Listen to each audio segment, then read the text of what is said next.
Segundo efeito da fé, além da busca de ajuda, segundo efeito da fé, eu vou chamar aqui de vida em comunidade.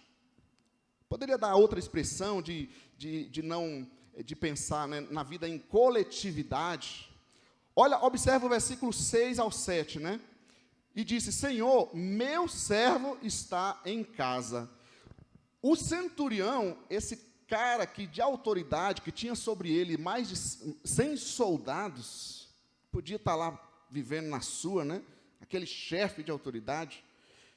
Aqueles 100 soldados poderiam ser números para ele, simplesmente. Perdeu um, vem outro, contrata um, demite outro, ele não estava nem aí. Mas esse cidadão aqui não. Ele tinha um senso de coletividade. Quem não queria um chefe como esse? Que deixa as coisas lá, que vai correr atrás de ajuda por causa do seu servo. Por causa de um dos servos. Quem não quer ou não queria um patrão desse jeito? Ele não tratou essa pessoa como um número. Você já reparou nas nossas orações? Repara você vê nas suas orações. Às vezes nas nossas orações aparece muito o meu e a minha, né? O meu filho, a minha filha, a minha família, o meu emprego, a minha igreja. Tem até a igreja às vezes. Mas é o meu pastor. Quem sabe aparece também. O meu pastor. Oramos por tudo o meu. Mas Jesus nos orientou a orar de que forma? O Pai nosso. Sempre pensando no outro.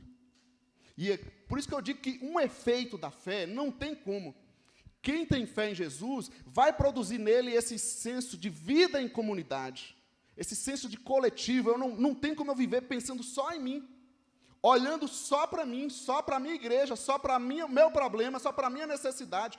Poderia dar inúmeros exemplos nisso. Tem uma expressão que eu penso que a fé é individual, correto? A fé em Jesus, cada um tem que tomar sua decisão, mas a caminhada é coletiva. 1 Coríntios 12, a Bíblia fala sobre a igreja como um corpo. Não fala a igreja como uma pessoa sozinha. A Bíblia mostra essa igreja, esses seguidores de Jesus, essas pessoas de fé, como uma vida em corpo. Por isso que é impressionante a gente olhar para esse centurião, uma pessoa de autoridade que poderia não estar ligando para a doença de um dos servos, de um dos seus 100 servos.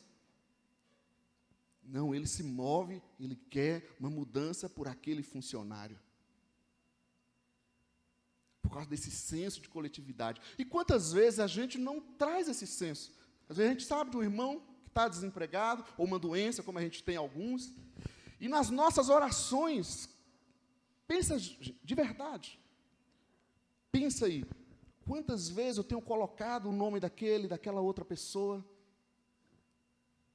Se a gente pensar, por exemplo, Jó, quando passou todo aquele problemão que ele passou, quando que, né, foi revertido a situação dele, naquele momento que ele estava orando pelos seus amigos.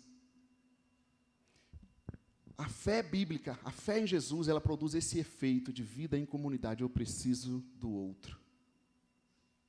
Eu preciso da igreja, eu preciso da sua ajuda, eu quero viver em comunidade. Todos os discípulos foi assim. O apóstolo Paulo, né, que antes era Saulo, quando ele se converteu, lembrando que ele era um perseguidor da igreja, ele vai lá procurar os discípulos, porque a fé produz esse efeito de comunidade. Ele queria saber onde é que estavam os discípulos. Quem joga bola vai procurar gente que joga bola, porque a gente precisa jogar junto. Então, outro exemplo que a gente poderia pensar, além dessa questão do corpo, né? A gente poderia ver, então, que não tem como a gente falar de uma vida cristã de forma solitária. O céu é comunitário. Estamos vivendo aí, nesse mês de setembro, por exemplo, a questão do Setembro Amarelo. Né? Ter essa atenção, a preocupação com o outro. E muitas vezes a gente não está atento às palavras do outro, às tristezas, às falas que o outro tem dito. Não está atento ao problema do outro, à necessidade do outro. Mas não há cristão solitário. O céu é comunitário. É um lugar de todos. é um lugar da gente ter flexibilidade, um lugar onde todos compartilham, um lugar de comunhão. Não tem como ser cristão egoísta, individualista. Vivemos também mais uma realidade no Brasil de acolhimento, recebendo refugiados. Né? A gente está vendo em São Paulo quantos afegãos, também venezuelanos, e nós vamos apresentar aí também, tem chegado desafios para nós também.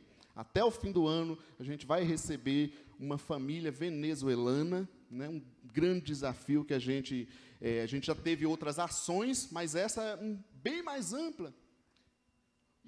Mas a gente pode pensar, mas por que a gente tem que fazer isso? Porque é o bíblico. É a vida em comunidade, em acolher, em ajudar o outro. Mas, Léo, eu tenho os meus problemas, joia, e nós estamos agindo pelos nossos problemas. Mas nós não podemos deixar de buscar ajudar os problemas dos outros. Amém, gente? Estão comigo? Não há cristão egoísta, individualista. A fé produz em nós esse efeito de comunidade, de vida em comunidade, de coletividade. Todos têm algo a compartilhar. Todos têm uma responsabilidade. Todos precisam ser ajudados. Isso é corpo. Todo mundo aqui precisa ser ajudado, amém? Todo mundo aqui tem uma responsabilidade no corpo. Todo mundo. Não existe ninguém que tem fé em Jesus, que creu em Jesus, que chegou no corpo e diz, isso aqui eu só estou frequentando, só estou vendo. Não existe isso. Porque a fé não me deixa viver dessa forma. Ela vai fazer a gente viver em comunidade. Amém, gente? É mais ou menos quando a gente vai, pessoal que torce por time, né? Eu não torço por time nenhum, né? Mas se eu fosse torcer, eu torceria pelos santos, né? Porque a Bíblia diz para ser santo, ser de santos como eu sou santo. Não é Palmeiras? essa é antiga, né? Pô? Essa nem vale mais.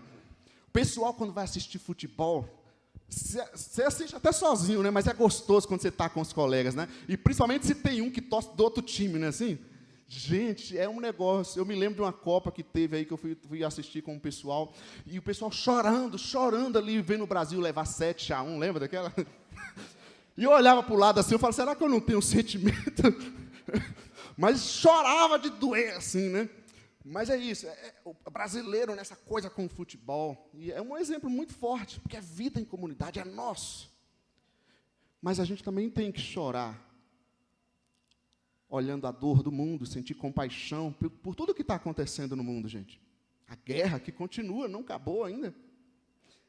Os refugiados em São Paulo, eu vi a quantidade de refugiados que estão lá, né, abrigados dentro do aeroporto. Então, nós estamos aí caminhando, a Tânia, também o Vale da Bênção, uma missão lá em Araçariguama, se não me engano. Também já reunimos com a diretoria, vamos chamar a equipe social para a gente aí caminhar em esses desafios. A fé produz esse efeito de comunidade. Olha para mim, não fica sozinho. Você não é tão bom assim. Eu não sou. Nós precisamos uns dos outros. Nós precisamos uns dos outros. O primeiro efeito que a fé produz, busca de ajuda. Se você tem fé, creia, busque ajuda, o Senhor vai agir. Amém, gente? Deus vai agir. Precisa melhorar a saúde, o Senhor vai dar caminhos, não importa o meio, Ele vai agir. Agora, se eu tenho fé, eu busco ajuda. Se você disser, eu não vou, eu estou entendendo que você não tem fé, que você não quer. A fé me leva a buscar ajuda. O outro efeito da fé é vida em comunidade, esse senso de coletividade. Pensar no outro também. Amém?